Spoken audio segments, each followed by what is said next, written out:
Welcome to exam तक। आप सभी का स्वागत है एग्जाम तक यूट्यूब चैनल में 2.0 चैनल पर। काफ़ी समय से यहाँ पर वीडियोस नहीं आ पा रही थी। आपको पता होगा हमारे चैनल पर जो है स्ट्राइक आ गई थी, यूट्यूब ने चैनल को हटा लिया था।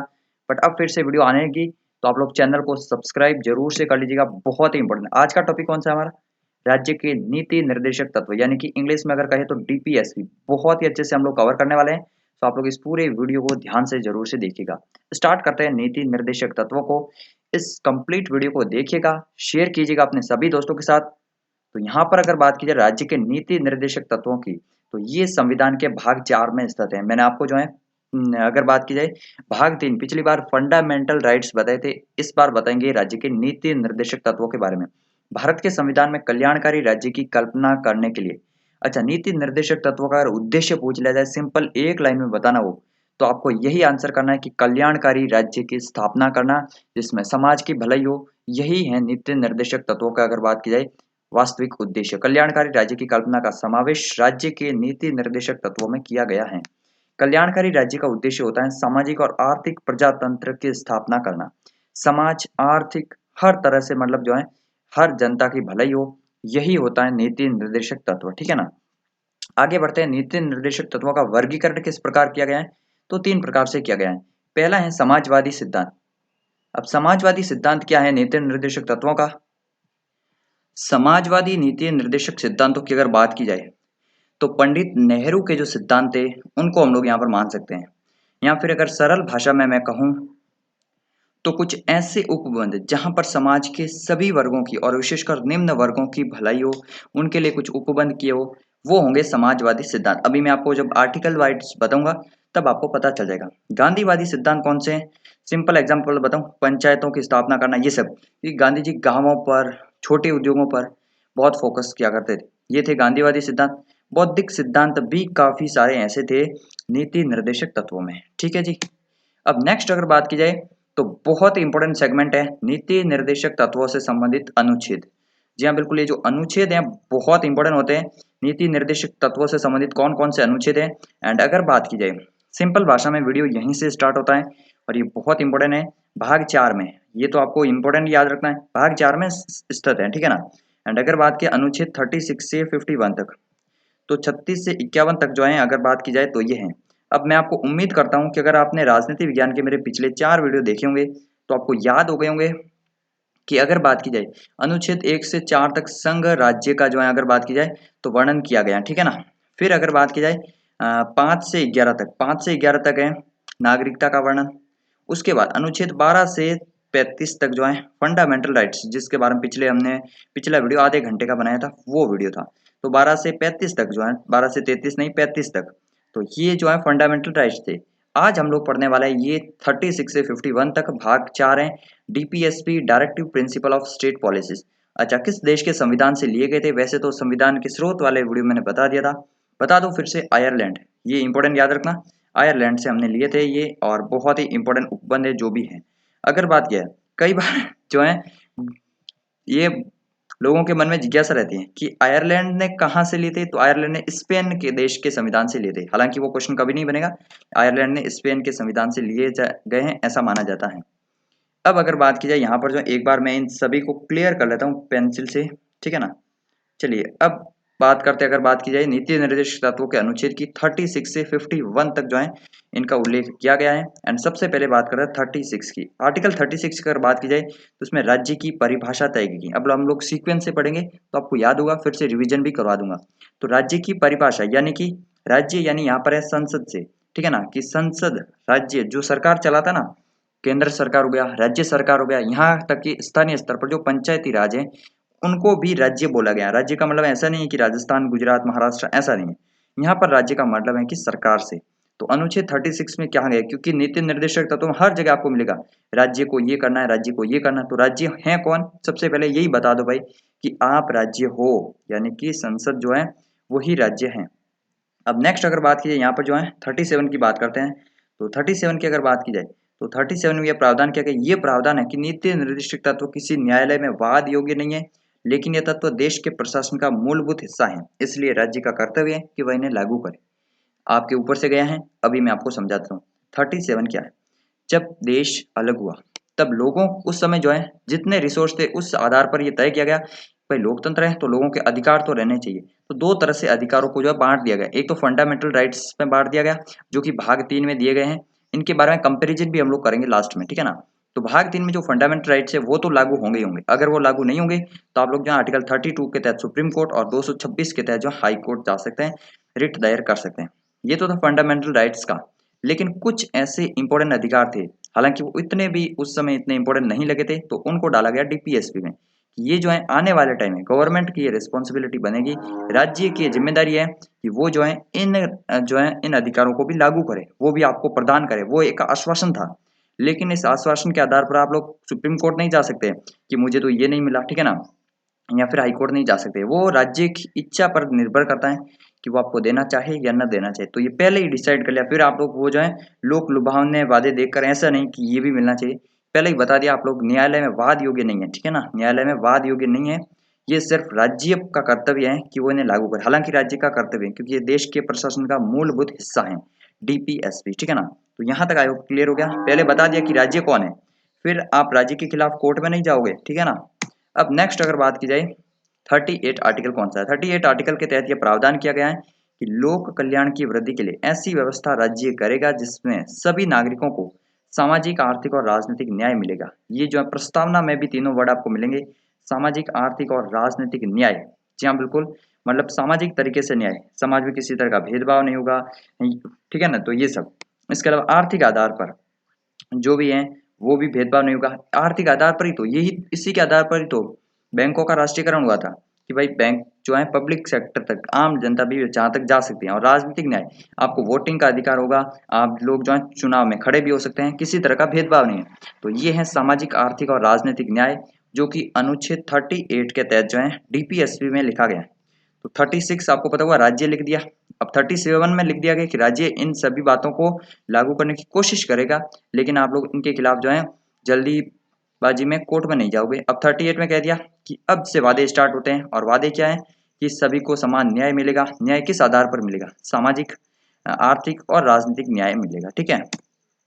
अब नेक्स्ट अगर बात की जाए अनुच्छेद 39A, अब इसमें कुछ संशोधन किया 39A के तहत, और उसमें ये जोड़ा गया कि समान कार्य के लिए समान वेतन की व्यवस्था की गई है। तो यहाँ पर जो है समान कार्य मिलेगा, जब समान कार्य करेंगे तो समान वेतन मिलना चाहिए। ये जो है महिलाओं और पुरुषों के भेदभाव को भी खत्म करता है। समान वेतन के लिए जो है, मतलब समान कार्य के लिए जो है समान वेतन दिया जाना चाहिए। और समान न्याय, मतलब जो है, और निःशुल्क विधिक सहायता, यानी कि जो है सबको न्याय समान मिलना चाहिए, और जो कानूनी सहायता है ना वो निःशुल्क मिलनी चाहिए, विधिक सहायता।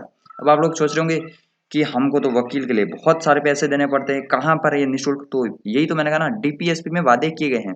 आने वाले टाइम में अगर सरकार चाहेगी तो इन पे जो है अमल कर सकती है, और इनको जो है निःशुल्क विधिक सहायता गवर्नमेंट उन वकीलों को जो है फाइनेंस करेगी, और बोलेगी कि आप लोग जो है लोगों को फ्री में कानूनी सहायता उपलब्ध कराओ। लेकिन अभी ये 39A में लिखा गया है कि निःशुल्क विधिक सहायता उपलब्ध करवाएगी, ऐसा माना जाए 39A के तहत। और इसी अनुच्छेद के तहत जो है ये प्रावधान किया गया। क्या प्रावधान किया, समान न्याय मिलेगा और निःशुल्क विधिक सहायता मिलेगी। आपको पता होगा 39 में क्या है, 3 प्रकार के न्याय हैं, तो ये भी एक प्रकार का न्याय ही कह सकते हैं आप लोग इसको। अब नेक्स्ट अगर बात करें 39B के तहत, एक बार जो है मैं इन सब क्लियर कर लेता हूँ, ठीक है ना। अब 39B की अगर बात की जाए तो सार्वजनिक पैसों का स्वामित्व नियंत्रण इस प्रकार होना चाहिए ताकि सार्वजनिक क्षेत्र पूरा हो सके, ठीक है ना। सार्वजनिक जो नियंत्रण है, LIC हो गई या और भी जो भी है, तो इन पे जो है ना सार्वजनिक नियंत्रण होना चाहिए। ऐसा नहीं है इन पे जो है किसी पर्टिकुलर, मतलब छुपी हुई बात नहीं होनी चाहिए। तो ये है सार्वजनिक स्वामित्व, पैसों का जो है सार्वजनिक नियंत्रण जो है ये इसमें किया गया है। फिर अनुच्छेद 39C, तो अनुच्छेद 39 में आप लोगों को 4 प्रकार के आर्टिकल मिल गए हैं, चारों याद रखने हैं, न्याय से संबंधित हैं। और लास्ट के दो तो पैसों से संबंधित है। 39B में है पैसों का स्वामित्व नियंत्रण, जो है सार्वजनिक पैसों का नियंत्रण जो है स्वामित्व होना चाहिए। एंड 39C के तहत ये प्रावधान किया गया है कि धन का जो समान वितरण होना चाहिए, ठीक है ना, धन का समान वितरण होना चाहिए, ये आपको इंपॉर्टेंट याद रखना है। अब समान वितरण इसका मतलब ये नहीं है कि सब लोगों में समान बांट दिया जाए, लेकिन जो भी है वो समानता रहनी चाहिए हर चीज में, ठीक है ना। जहां तक अगर बात करें, अब एक्सेप्शन हर जगह होता है, ठीक है ना, ऐसे नहीं है कि मेरे 30 रुपए में से मैं आप सबको दूं, नहीं, वो अलग बात है। लेकिन धन का जो है गवर्नमेंट अगर कहीं पे यूज करे या कुछ भी करे, धन का समान तरीके से वितरण होना चाहिए। अब नेक्स्ट अगर बात की अनुच्छेद 40 है, अनुच्छेद 40 के तहत ये प्रावधान किया गया है कि राज्य को ग्राम पंचायतों का गठन करना चाहिए। मोस्ट इंपोर्टेंट वाला जो आर्टिकल है डीपीएसपी में कुछ मैं बता दूंगा। वैसे फंडामेंटल राइट्स पिछला वीडियो जो मैंने बताया था मौलिक अधिकार, वो तो सभी के सभी अनुच्छेद इंपोर्टेंट है। इसमें अगर कुछ मैं आर्टिकल आपको बता दूंगा फिर से लास्ट में, तो ये वो रहने वाला है। अनुच्छेद 40 ग्राम पंचायतों के गठन का उल्लेख किया गया है। आपको पता होगा 73वां और 74वां संविधान संशोधन इसी के बाद लाया गया था। 73वें में क्या किया गया था, ग्राम पंचायतों का गठन, और 74 में नगर पालिकाओं का गठन किया गया था। तो अनुच्छेद 40 के तहत यह प्रावधान किया कि राज्य को ग्राम पंचायतों का गठन करना चाहिए। यही तो है, मैंने आपको बताया ना, जब कॉन्स्टिट्यूशन बन गया, देश आजाद हुआ, उस समय जो है धीरे धीरे बोला गया कि जैसे जैसे हमारे देश के हालात ठीक होंगे हम लोग ऐसे ऐसे काम करते रहेंगे। तो राज्य को जो है ग्राम पंचायतों का गठन करना, ये जो है अनुच्छेद 40 में लिखा गया, और ये बाद में 73वें और 74वें संविधान संशोधन से गवर्नमेंट ने कर लिया।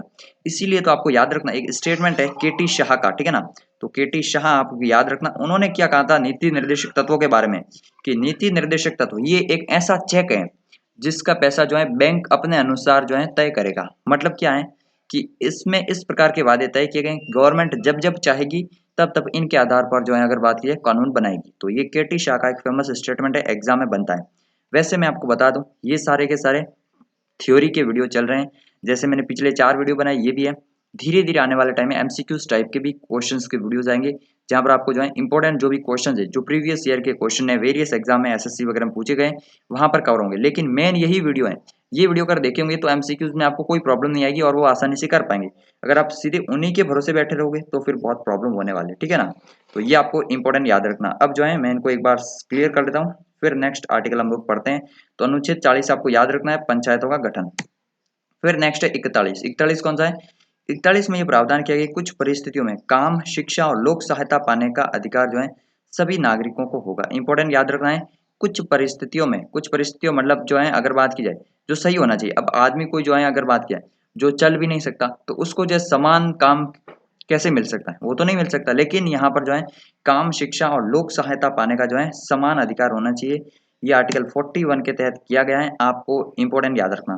फिर 42 भी उसी से संबंधित है।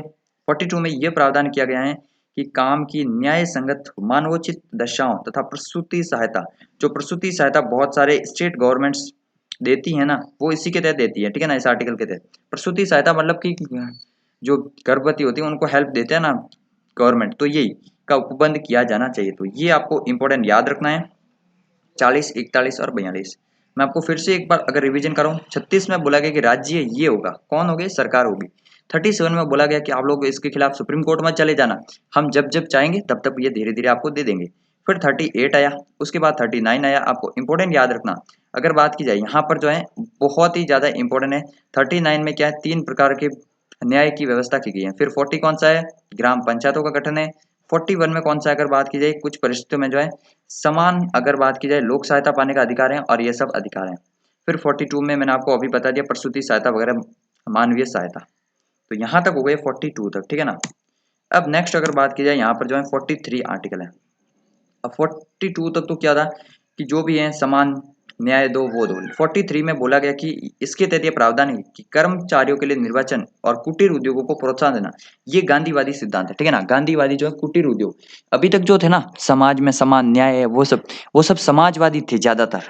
लेकिन यहाँ पर ये अब गांधीवादी, हालांकि जो पंचायतों वाला है वो गांधीवादी सिद्धांत आप लोग मान सकते हैं, हालांकि इसमें आपको इतना डीप जाने की जरूरत नहीं है। लेकिन ये याद रखना कुटीर उद्योगों, जो छोटे छोटे जो एमएसएमई इंडस्ट्री हम लोग बोलते हैं ना, वो यहाँ पर जो है 43 में बोला गया कि ये होना चाहिए, ठीक है ना। इसके अलावा अगर बात की जाए यहाँ पर जो है कुटीर उद्योगों को प्रोत्साहन होना चाहिए। फिर नेक्स्ट है 43 में ही एक और है, उद्योगों के प्रबंधन, उद्योगों के जो मैनेजमेंट है वहां पर श्रमिकों की भी भागीदारी होनी चाहिए।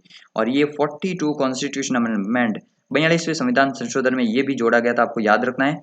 43A में जो है क्या किया गया है, उद्योगों के प्रबंधन में श्रमिकों की भी भागीदारी होगी, ठीक है ना। तो ये था 43। अब 44 बहुत ही इंपॉर्टेंट, सबसे मोस्ट इंपॉर्टेंट वाला जो है ना, कुछ अगर बात के डीपीएसपी में टॉप 5 आर्टिकल बताऊं या जो टॉप वाले आर्टिकल्स बताऊं, तो यहाँ पर जो है 40 है, 44 है। 44 कौन सा है, ये है यूसीसी यानी कि यूनिफॉर्म सिविल कोड। आपने बहुत सुना होगा इसके बारे में, बीजेपी का मेन एजेंडा है अभी यही, समान सिविल संहिता लागू की जाए। आपको पता होगा इंडिया में जो है बहुत सारे अलग अलग धर्म है, और धर्मों के आधार पर जो है अगर बात की जाए यहाँ पर अलग अलग, जैसे आपको पता होगा हिंदू कोड बिल है, जो मुस्लिम्स के लिए हैं वहाँ पर उनके मैरिज के लॉ अलग है, या फिर अगर बात के डिवोर्स के कुछ लॉ अलग है, तो ये सब जो ना अलग अलग हैं, धर्मों के आधार पर बटे हुए हैं। लेकिन अगर यूसीसी आ गया तो फिर एक ही जो है कोड के तहत इन सब की जो है सजा तय होगी। तो ये है यूनिफॉर्म सिविल कोड, जो कि लाया जा सकता है बीजेपी गवर्नमेंट के द्वारा। ये आपको याद रखना। समान नागरिक संहिता, इंपॉर्टेंट याद रखना, बहुत इंपॉर्टेंट क्वेश्चन है, कई बार जो है एग्जाम में बना है ये यूसीसी वाला क्वेश्चन। तो ये 44 याद रखना। और अभी भारत के किस राज्य में, गोवा में जो है यूसीसी लागू है, बाकी तो अभी किसी स्टेट में लागू नहीं है, ये आपको इंपॉर्टेंट याद रखना। अब नेक्स्ट अगर बात की आर्टिकल 45 में, और मैं आपको बता दूं यूसीसी के बारे में, सुप्रीम कोर्ट जो है कई बार ये बोल चुका है कि यूसीसी को जो है लागू करना चाहिए गवर्नमेंट को, सुप्रीम कोर्ट ये खुला बोल चुका है, ठीक है ना।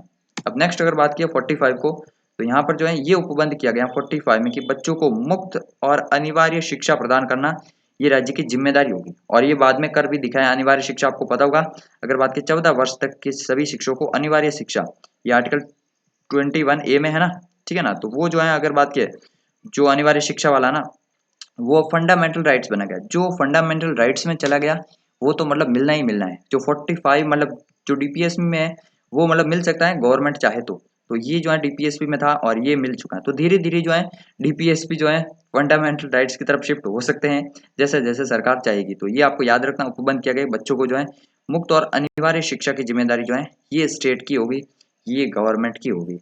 अब नेक्स्ट अगर बात की जाए यहाँ पर 46 की, 46 कौन सी, एक बार क्विक रिवीजन में आपको फिर से करवा दूंगा, तो आप लोग टेंशन मत लीजिएगा, आपको सारे के सारे याद हो जाएंगे। 46 है अनुसूचित जातियों, अनुसूचित जनजातियों और अन्य वर्गों के लिए जो है शिक्षा और अर्थ संबंधी हितों में अभिवृद्धि की जानी चाहिए, ठीक है ना। जो मतलब पिछड़े लोग रह गए ना, अब अनिवार्य शिक्षा ये इसमें तो सब लोगों के बच्चे आ गए, लेकिन जो एसटी एससी ओबीसी इन सब के लिए जो है शिक्षा और काम से संबंधित, अर्थ मतलब कि धन से संबंधित जो भी मतलब काम रोजगार वगैरह, तो इनसे संबंधित हितों की अभिवृद्धि होनी चाहिए इन लोगों की। ये था आपको इंपॉर्टेंट याद रखना। अब नेक्स्ट अगर बात की जाए यहाँ पर जो है आर्टिकल 47 है, इसके तहत यह निर्देश दिया जाता है कि पोषण और जीवन स्तर को ऊंचा करने के लिए, लोक स्वास्थ्य का सुधार करने के लिए राज्य का कर्तव्य होगा। ये मतलब राज्य का कर्तव्य है कि राज्य को ये करना ही है, लोक स्वास्थ्य का सुधार करना होगा। जो लोगों का स्वास्थ्य फैसिलिटी, हेल्थ फैसिलिटी है वो गवर्नमेंट को देनी होगी। ये है लोक स्वास्थ्य का सुधार, आपको इंपॉर्टेंट याद रखना है। इसके तहत ये अनुच्छेद 47 में किया गया है, पोषण और जीवन स्तर को ऊंचा करने के लिए। आपने सुना होगा पोषण से संबंधित कई सारी गवर्नमेंट अलग अलग स्कीम्स चलाती है, ये सब डीपीएसपी से लेकर ही तो कानून बनाए जाते हैं, कि इनको बेस बनाकर जो है कानून बनाया जाता है। नेक्स्ट है 48 के तहत यह है कि कृषि और पशुपालन का संगठन से संबंधित जो है अनुच्छेद है, यानी कि कृषि और पशुपालन से संबंधित अगर बात की जाए तो इनमें जो है अगर बात की इनको राज्य बढ़ावा देगा, एंड इनमें साइंटिफिक तरीके से अगर बात की जाए इनको जो है जानकारी देगा किसानों को कृषि से संबंधित और पशुपालन से संबंधित। तो ये आपको इंपॉर्टेंट याद रखना, बहुत ही इंपॉर्टेंट है ये 48। फिर इन्हीं से रिलेटेड है 48A, अनुच्छेद 48A में है जब कृषि, जब खुद की कृषि करेंगे तो पर्यावरण जो है ना उसका भाई संरक्षण होना चाहिए। तो पर्यावरण का संरक्षण और वन और वन्य जीव, खुद का पशुपालन तो करेंगे, साथ में जो वन है और वन्य जीव है ना उनकी भी रक्षा करना होगा, और ये है राज्य का कर्तव्य। इसी तरह का जो है फंडामेंटल ड्यूटीज में भी है, जो राइट्स है ना फंडामेंटल मतलब ड्यूटीज कर्तव्य वहां पर है कि जनता को ये करना चाहिए। यहाँ पर है सरकार को भी इसमें जो है अगर बात की हिस्सेदारी रहनी चाहिए, पर्यावरण का संरक्षण, वन और वन्य जीवों की रक्षा करनी चाहिए। फिर है 49 कौन सा है, देश की महत्वपूर्ण स्थान और वस्तुओं का संरक्षण करना और उनका जो है कर्तव्य और जिम्मेदारी है। मतलब जो हेरिटेज साइट्स हैं उनकी, जैसे अगर बात की सिंपल वर्ड में बताऊं मैं, ताजमहल, लाल किला, तो इनके जो है संरक्षण करना, इनका जो है जिम्मेदारी जो है ये गवर्नमेंट की भी है, ठीक है ना। ये आपको इंपॉर्टेंट याद रखना, 49 में ये कहा गया। फिर आर्टिकल 50 कौन सा है, 50 के तहत जो है ये सुनिश्चित किया गया है कि कार्यपालिका और न्यायपालिका दोनों अलग अलग कार्य करेगी। बहुत इंपॉर्टेंट, मैंने आपको बताया ना कि कुछ आर्टिकल्स इंपॉर्टेंट रहेंगे, तो वो जो है 40वां है ग्राम पंचायतों की स्थापना, फिर 44 मैंने बताया आपको यूसीसी वाला, इसके अलावा 48 भी है कृषि और पशुपालन वाला, एंड एक 50 वाला ये भी है, 51 वाला भी इंपॉर्टेंट रहेगा आपके लिए, 36 वाला तो था ही इंपॉर्टेंट कि राज्य की जो है परिभाषा भी तय की गई वहां पर, और 37 में भी ये है कि आप लोग जो है कोर्ट नहीं जा सकते डीपीएसपी को लेकर। ये कुछ आर्टिकल जो है इंपॉर्टेंट है डीपीएसपी के, ये तो याद रखने ही रखने एटलीस्ट, बाकी सभी आप लोग धीरे धीरे अगर इस चैनल से जुड़े रहेंगे तो आपको याद होंगे। मैं आपको बता दूं कुछ लोग अगर पहली बार इस चैनल पर आए ना, तो हमारा मेन चैनल है एग्जाम तक नाम से, उस चैनल को सब्सक्राइब जरूर से कर लेना। वहां पर आपको डेली सुबह 6 बजे करंट अफेयर्स का वीडियो देखने को मिलता है, जो कि बहुत ही बेस्ट वीडियो होता है सभी एग्जाम के लिए। सो उस चैनल को सब्सक्राइब कर लेना। इसको अभी तक सब्सक्राइब नहीं किया है, बहुत बड़ी गलती कर रहे हैं। अभी सब्सक्राइब करने के साथ साथ जो बेल आइकन दिखती है उसको जरूर से दबा लेना, आपको बहुत यूजफुल वीडियो यहाँ पर मिलने वाली है। तो यहाँ पर अनुच्छेद 50 की तरफ बढ़ते हैं हम लोग, ठीक है ना, बिना किसी रामायण किए। यहाँ पर अगर बात करें अनुच्छेद 50 की, तो यहाँ पर बहुत इंपॉर्टेंट है कि 50-50 होना चाहिए। कार्यपालिका और न्यायपालिका दोनों अलग अलग कार्य करते हैं, ऐसे याद रख लो कि 50-50 होना चाहिए, यानी कि इन दोनों का जो है कार्य अलग अलग हो गई, ये दोनों अलग अलग हुई, एक ही नहीं है। हम लोग बोल रहे हैं कभी से राज्य राज्य, तो राज्य कौन है? राज्य यानी कि कार्यपालिका होगी जो सरकार में बैठे हैं। न्यायपालिका राज्य नहीं है। न्यायपालिका जो है वो आपको न्याय देने के लिए, वो फंडामेंटल राइट्स के लिए आप लोग यहाँ पर जा सकते हैं, डीपीएसपी के लिए यहाँ पर नहीं जा सकते। तो कार्यपालिका और न्यायपालिका दोनों अलग अलग कार्य करेगी, ये जो है एक दूसरे पर डिपेंडेंट नहीं है। फिर 51 भी बहुत इंपॉर्टेंट, मैंने आपको जैसे पहले ही बता दिया था। ये जो है अगर बात करें, अंतर्राष्ट्रीय शांति और सुरक्षा बनाने की जिम्मेदारी होनी चाहिए। अब ये किसका है? ये राज्य का है। मैं तो जाकर अफगानिस्तान को शांति नहीं रोकूंगा, लेकिन इंडिया गवर्नमेंट ऑफ इंडिया को ये कोशिश करनी चाहिए अंतर्राष्ट्रीय शांति रहे, दो देशों के बीच में जो है सौहार्द का भाव रहे। ये सब जो है ना, ये भी करना चाहिए। अंतर्राष्ट्रीय शांति और सुरक्षा को बनाए रखने के लिए कार्य करना चाहिए, जहां तक वसुधैव कुटुंबकम, ठीक है ना। तो ये जो है गवर्नमेंट को करना चाहिए, ये आपको इंपॉर्टेंट याद रखना। अनुच्छेद 51 तक है। तो आर्टिकल्स खत्म हो चुके हैं भाई साहब, जितने भी थे। अगर बात किया फंडामेंटल ड्यूटीज के, नहीं, ये जो डीपीएसपी के आर्टिकल्स है वो खत्म हो चुके हैं। अभी हम लोग फिर से क्विक रिवीजन करेंगे एक बार। तो चलिए रिवीजन की तरफ, उसके बाद हम लोग देखेंगे फंडामेंटल राइट्स और डीपीएसपी में क्या क्या अंतर है। अब एक बार सभी आर्टिकल्स का हम लोग क्विक तरीके से रिवीजन करेंगे, उसके बाद में जो है मौलिक अधिकार और नीति निर्देशक तत्वों में अंतर भी आपको बताऊंगा। इसकी पीडीएफ आपको कहां पर मिलेगी? वैसे मैं आपको बता दूं, एग्जाम तक हिंदी.com की वेबसाइट बनी हुई है, लिंक आपको नीचे डिस्क्रिप्शन में मिल जाएगा। उस वेबसाइट पर अगर आप जाएंगे तो वहां पर आपको सभी विषय के नोट्स मिलेंगे, जहां पर आपको पीडीएफ भी मिल जाएगी एंड जॉब अलर्ट्स वगैरह बहुत कुछ मिलता है। तो उस वेबसाइट को रेगुलर विजिट कीजिए। अब बात करते हैं इंपॉर्टेंट जो भी है उनका हम लोग क्विक तरीके से रिवीजन करने वाला है। ये रिवीजन बहुत इंपॉर्टेंट है एंड अगेन मैं आपको बोलूंगा इस वीडियो को शेयर जरूर से कर देना। पहली अगर बात की जाए 36 का क्या है, राज्य की परिभाषा। सबसे पहले राज्य हमको डिफाइन तो करना पड़ेगा कि ये है राज्य हमारे लिए। फिर 37 में क्या है, आप लोग राज्य के ये जो इसमें जितने भी उल्लेख किए जाएंगे 36 से 51 तक, इनके लिए कोर्ट नहीं जा सकते हैं। राज्य का जितना जितना मन होगा, जब जब होगा वो आपको दिया जाएगा, ठीक है। अब 38 में क्या गया है कि आपको याद रखना 3 तरह के न्याय की व्यवस्था की गई, सामाजिक, आर्थिक और राजनीतिक न्याय जो है ये आर्टिकल 38 में दिया गया है। इंपॉर्टेंट याद रखना, राज्य ऐसी व्यवस्था करेगा। फिर 39 अगर बात की जाए तो 39A, ठीक है ना, 39A B C ये इस तरह से बटा हुआ है। 38 में तो क्या है, 3 प्रकार के न्याय की व्यवस्था की गई है। फिर 39 में जो है यहाँ पर अलग अलग डिवाइड कर दिया, A B and C, तीनों में क्या क्या है, ये सब समाजवाद के उदाहरण है, ठीक है ना। आप लोग देख पाएंगे यहाँ पर 39A में क्या है, समान कार्य के लिए समान वेतन मिलना चाहिए और निःशुल्क विधिक सहायता उपलब्ध होनी चाहिए। आने वाले टाइम में सरकार की जिम्मेदारी है और सभी को समान न्याय मिलना चाहिए। फिर अगर बात करें 39B में, सार्वजनिक पैसों का स्वामित्व जो है नियंत्रण इस प्रकार होना चाहिए कि सार्वजनिक क्षेत्र जो है पूरा हो सके, उसका उद्देश्य पूरा हो सके। 39C में क्या कहा गया है कि धन का समान वितरण किया जाना चाहिए, ये आपको इंपॉर्टेंट याद रखना, ठीक है। फिर अगर बात की जाए यहाँ पर जो आर्टिकल 40 में क्या किया गया है कि पंचायतों का गठन किया जाना चाहिए, ये राज्य की जिम्मेदारी है, जो कि कर भी लिया गया। 41 में फिर क्या किया गया, कुछ परिस्थितियों में काम और शिक्षा लोक सहायता पाने का अधिकार जो है सभी नागरिकों को होगा। तो याद हो गया। 36 में राज्य है, 37 में आप लोग कोर्ट नहीं जा सकते हैं, 36 में 3 प्रकार के न्याय की व्यवस्था की, फिर 39 में 3 प्रकार के आपको जो अगर बात की जाए समान काम के लिए समान वेतन मिलेगा एंड आप लोग जो है वो सब जो है ना ये वहां पर दिए गए हैं आपको 39A B C में, ठीक है ना। फिर 41 में क्या है, लोक सहायता पाने का अधिकार है, कुछ परिस्थितियों में काम शिक्षा का अधिकार है। 40 में पंचायत, सबको याद रखना, जो मैंने इंपॉर्टेंट वाले आर्टिकल बताए वो तो जरूर से कर लेना है। फिर 42 में क्या है, काम की न्याय संगत, मानवोचित दशाओं और प्रसूति सहायता, ये सब जो है ना ये एक तरह से अगर बात की जाए तो है यहाँ पर जो है जाहिर सी बात है कि ये लोगों को मिलने चाहिए। मानवोचित दशा में प्रसूति सहायता वगैरह ये सब जो है ना न्याय संगत काम मिलना चाहिए। फिर अगर बात की जाए 43 में, ये जो है कुटीर उद्योगों की बात करता है, मजदूरी की बात करता है। 43A में यही है कि उद्योगों में जो है श्रमिकों की भी भागीदारी होनी चाहिए उद्योगों के मैनेजमेंट में। 44 में UCC बहुत इंपॉर्टेंट है, सबसे इंपॉर्टेंट है इवन। एंड 45 में है ये जो है अगर बात की बच्चों को मुफ्त और अनिवार्य शिक्षा होनी चाहिए, ये भी इंपॉर्टेंट है क्योंकि इस वादे को कंप्लीट कर लिया गया। तो 45 याद रखना। 46 कौन सा है, ST SC OBC के लिए जो है अगर बात की एजुकेशन एंड अर्थ संबंधी हितों में जो है अभिवृद्धि की जानी चाहिए, ये राज्य का कर्तव्य होना चाहिए। अगर बात की आरक्षण में जब भी आएगा ना, तो आरक्षण में ये भी आएगा आर्टिकल में 15, 16, ये सारे आर्टिकल जो है ना, ये आरक्षण में अगर अक्सर आपने देखे होंगे, सुने होंगे, ठीक है ना, तो उसमें 46 भी आता है। 47 की अगर बात की जाए, यहाँ पर जो है लोक स्वास्थ्य का सुधार होना चाहिए। स्वास्थ्य और पोषण जीवन स्तर जो है, ये सरकार की जिम्मेदारी है, जीवन स्तर को ऊंचा उठाना है, क्योंकि कुपोषण जैसी समस्याओं से निपटने के लिए जो भी सरकार योजनाएं बनाती है हेल्थ से रिलेटेड, वो 47 के तहत बनाती है, ठीक है ना। अगर बात किया 48 की, तो ये जो है कृषि और पशुपालन के संगठन के लिए बनाया गया है, इंपॉर्टेंट याद रखना। फिर 48 में है कि आप लोग सिर्फ कृषि करेंगे नहीं, हमारे एनवायरनमेंट की भी रक्षा करनी है, और वन और वन्य जीवों की भी रक्षा करना सरकार की दायित्व है। 49 में देश के जो भी महत्वपूर्ण स्थान है, वस्तुएं, उनका संरक्षण होना चाहिए। फिर 50 में को क्या है, 50 में है 50-50 हो जाओ दोनों, कार्यपालिका अलग काम करेगी और आप लोग अलग काम करोगे, एक साथ में नहीं रहोगे। 51 में क्या है, अंतर्राष्ट्रीय शांति रहनी चाहिए, ठीक है ना, देश में ही सब कुछ कर लिया, अच्छा अंतर्राष्ट्रीय में तो कुछ भी करो, तो ये हो गया।